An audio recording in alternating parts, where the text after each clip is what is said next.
There's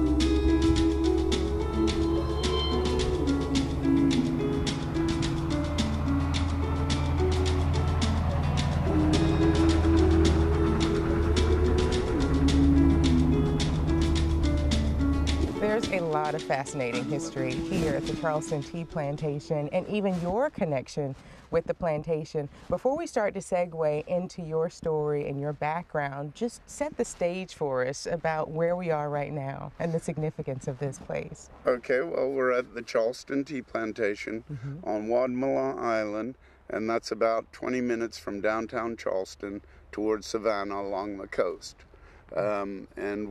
This is the only tea plantation in America. So this is the only place tea is actually grown in this country. And America imports 200 million pounds of tea a year. And this is the only place where we actually make tea and sell it to the public. I see, and there is a huge historical connection as well, because wasn't the Charleston area the first or place to commercialize tea? Yes, actually, the first tea plants came to America in 1799 by a French botanist by the name of André Mouchot.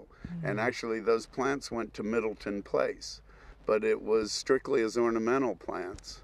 And then there'd been a number of attempts to grow tea in America. Probably the most famous was in Somerville, South Carolina, who was Dr. Charles Shepherd. And he started growing tea in 1888 and went till 1915. In 1915, he died, and no one wanted to continue growing tea. But the tea plant doesn't die. It lives for hundreds and hundreds of years. Really? So then in the late 50s, early 60s, Lipton Tea Company went in and took cuttings of those actual plants in Somerville and moved them to where we are right now on Wadmalaw. So these are the actual tea leaves? Yeah, actually what we would be using, if this were grown up, is the two leaves and the bud.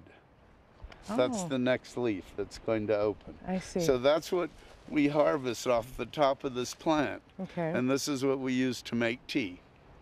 So it takes 4.5 pounds of this to make 1 pound of finished tea. I see. Is that a good looking tea leaf? No, it's very small and tiny and wrinkly and kind of yellowy. Okay. So in the summer, it's all lush green. Ah. Much bigger, big bud, everything. So this is the infant stages in a sense, well, this to some is the degree. dormant. The plant's dormant. It's not growing anymore.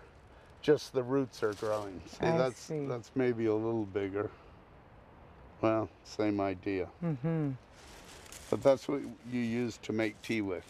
You know, and I know this may seem crazy, but it's, you know, when you're smelling tea, like when you're brewing it, or I microwave my tea bags, but I know, it's just like the wrong thing to say to you, right? Yeah, right. But you know, but you could smell the tea, and so you would imagine being out here, you could smell it. But I know we're out in the open air, so actually in the summer you can smell it.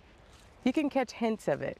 This is kind of a little bit how the factory smells, but the factory actually smells great. Oh, okay, yeah. You could smell it though. Green.